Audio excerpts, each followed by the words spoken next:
You know what's strange about love? Sometimes the things that make someone miss you, want you, even obsess over you, aren't the loud moves. They're not the grand speeches or the dramatic walkouts. They're quiet, almost invisible. They happen in those tiny moments where you decide, without announcing it, that you're no longer trying to prove your worth. And that's where the shift begins. I want you to picture this. A woman sits on the edge of her bed late at night, phone in hand. Her thumb hovers over his name. She wants to send that one last message, the one that says, "I just need to know where we stand." She's written it and deleted it 3 times. Every nerve in her body is screaming, "Don't leave it like this." But somewhere deeper, in that place, just beneath the noise, she hears another voice, a quieter one, and it says, "No, let him feel the space." She doesn't hit send. She turns off the light. And that's the night everything changes. Because here's what most women don't realize. Men notice absence in a way they don't notice presence. When you're always there, ready with the reply, the reassurance, the emotional labor, they don't question it. It's like breathing to them. But the moment you pull back, without anger, without drama, something starts to itch at their mind. I learned this truth from a friend, Naomi. Naomi was the kind of woman men noticed in a room, but not always for the right reasons. She had this big, generous energy, the type that makes you feel like you've known her forever.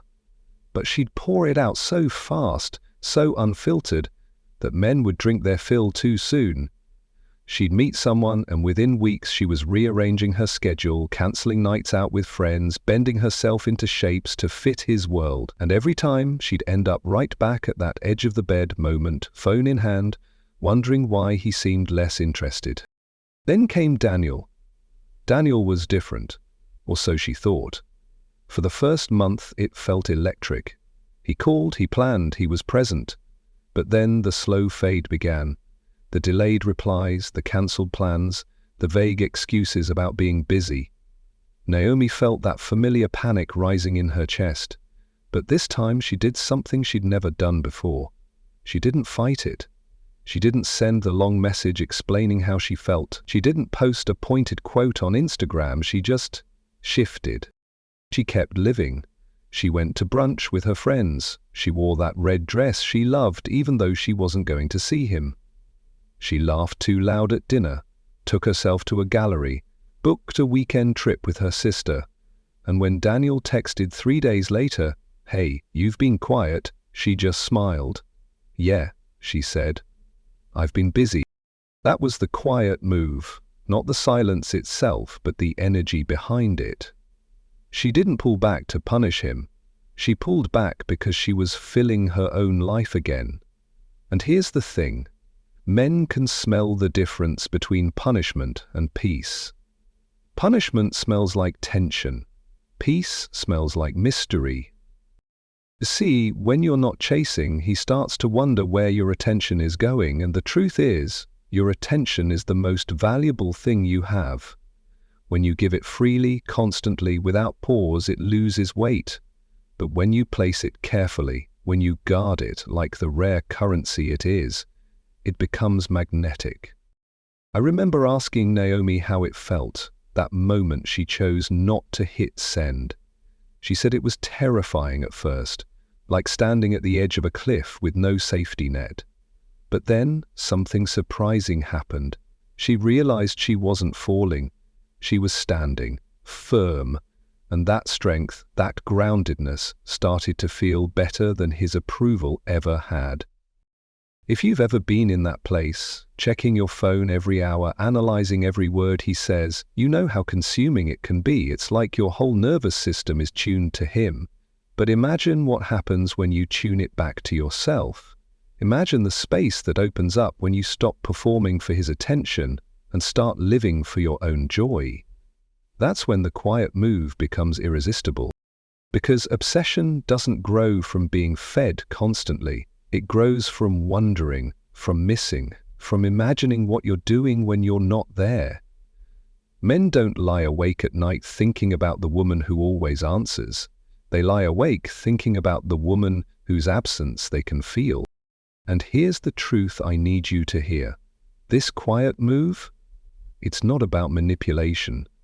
It's about recalibration. It's about breaking the cycle where his interest dictates your value. It's about shifting the balance so your life is the center and he's the one rotating around it, not the other way around. The first time you try it, it might feel unnatural. You might feel the urge to fill the silence with explanation, with reassurance, with one more attempt to be understood. But what you're really doing in that silence is teaching him to feel the weight of losing your presence. And for the right man, that's when the pull begins.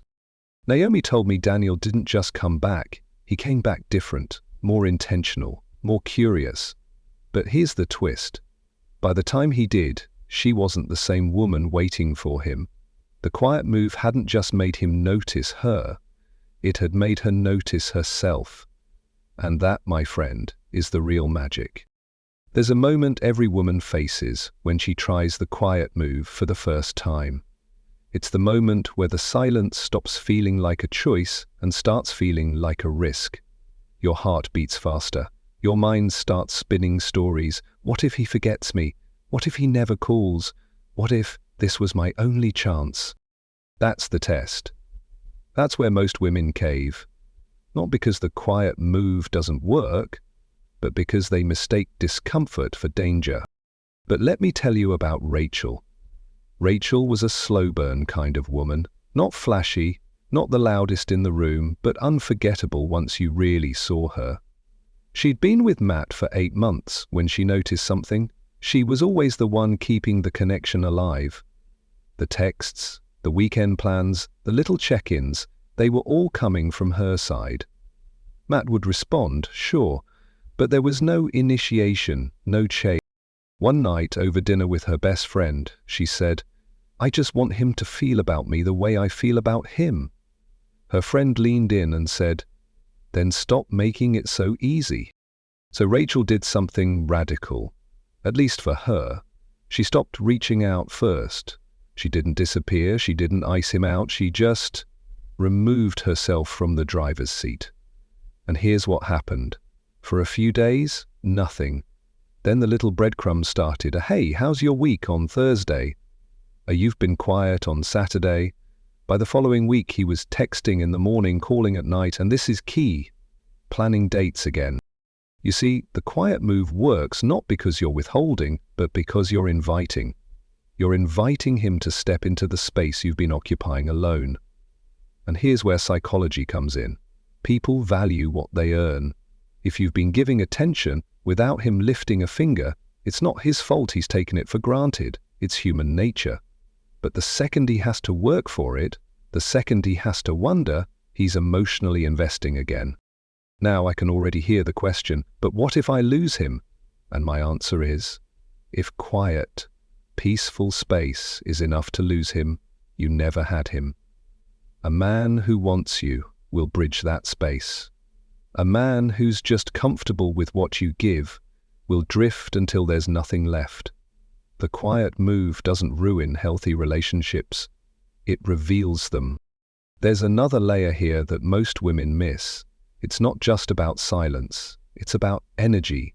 Because you can stop texting, but still be chasing in your energy, still checking his social media, still making decisions based on how he might respond. The real quiet move is internal. It's when your focus shifts back to your own life so fully that he's no longer the sun you orbit. Let's go deeper with this. Imagine you're a man. You've gotten used to a woman's constant warmth, her daily messages, her availability. It's comforting. It's dependable. You don't think about losing it. Why would you?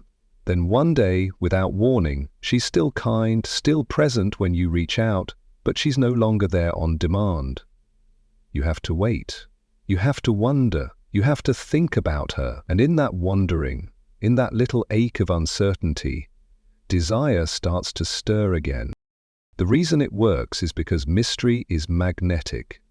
And mystery doesn't mean playing games or hiding who you are.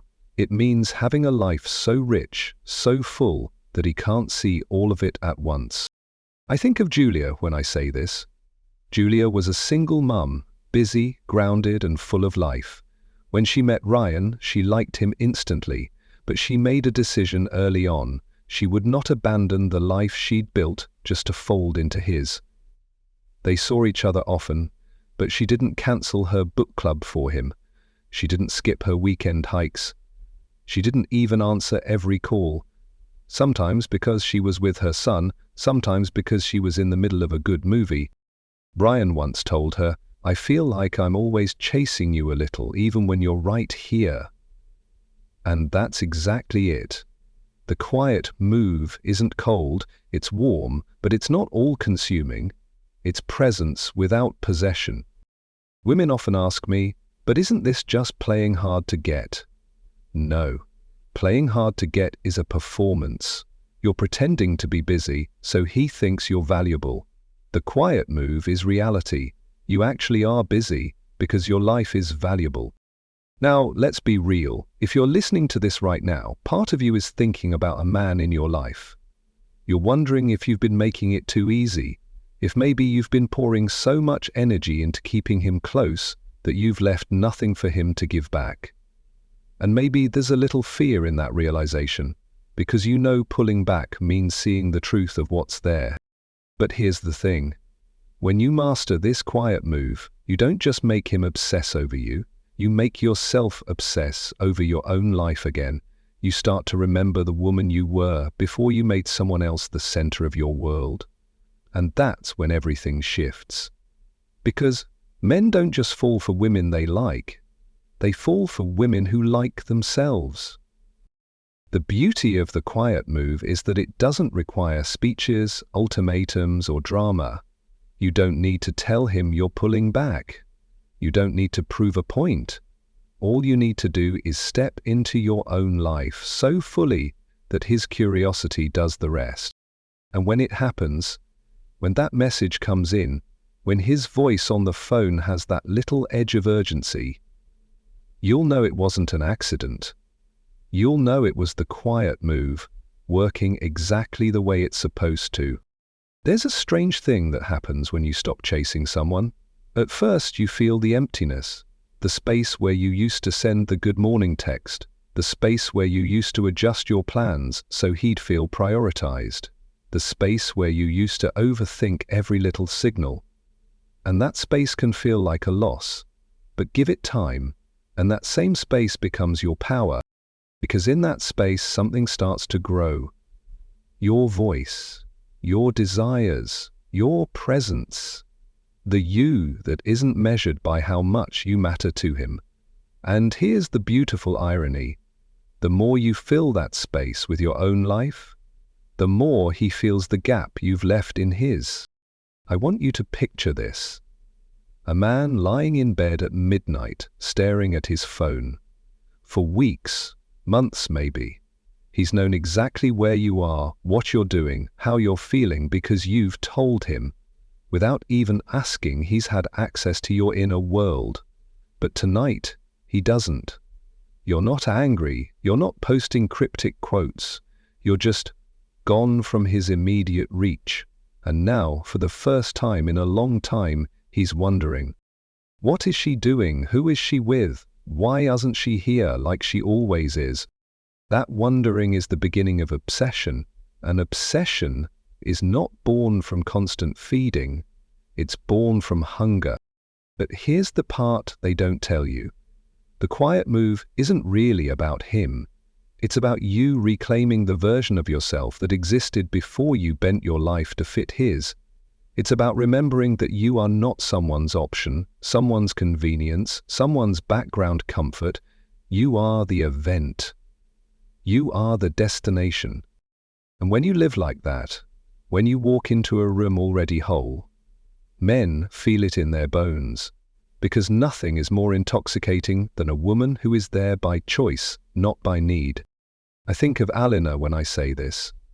Alina spent 2 years in a relationship where she did everything right, at least by the rules she thought mattered. She was patient, supportive, loving, always available. And yet, she always felt like she was waiting for him to fully choose her. She thought the answer was to do more, love harder, give more of herself. But it only made him retreat further. The turning point came on a rainy Tuesday. She'd been waiting all night for him to confirm plans, and when he finally sent a half-hearted rain check, something inside her shifted. She didn't reply right away. In fact, she didn't reply at all that night. She made tea, curled up with a book, and for the first time in months she felt calm. She told me later, it wasn't about punishing him, it was about realizing I'd been punishing myself, shrinking myself, just to be someone he might want more. And I didn't want to live like that anymore. From that night on, she moved differently. She still cared. She still showed up when it mattered. But she stopped proving herself. And without fanfare, without confrontation, the dynamic changed. He leaned in, he paid attention, he started treating her like she could walk away. Because now, she could. That's the heart of the quiet move. It shifts the balance of power without a single word. It forces him to recognize your value not because you demanded it, but because you embodied it. And yes, sometimes when you pull back, the wrong man will fade out completely. Let him. Because if your absence is all it takes to lose him, imagine how fragile your presence was to begin with. But the right man, the man who sees your worth, will feel that space and move toward you, not because he's afraid of losing, but because he knows he's found something rare. So here's what I want you to take from this. The quiet move is not about games. It's not about making him jealous or guessing your every thought. It's about reclaiming your energy so fully that he has no choice but to feel it. It's about living in such a way that even when you're silent, your presence echoes in his mind. Because in the end, obsession isn't built on noise, it's built on the things he can't quite reach, can't quite know, can't quite have all at once. And the woman who understands this, she never has to chase. The most powerful move you will ever make is the one you make in silence. The move where you stop trying to be unforgettable and simply become impossible to replace. And when you do, you won't just have his attention, you'll have his respect. And that, more than anything, is what makes a man stay. Do you want me to give you that one-liner next? The day you stop chasing him is the day he starts chasing the woman you were always meant to be.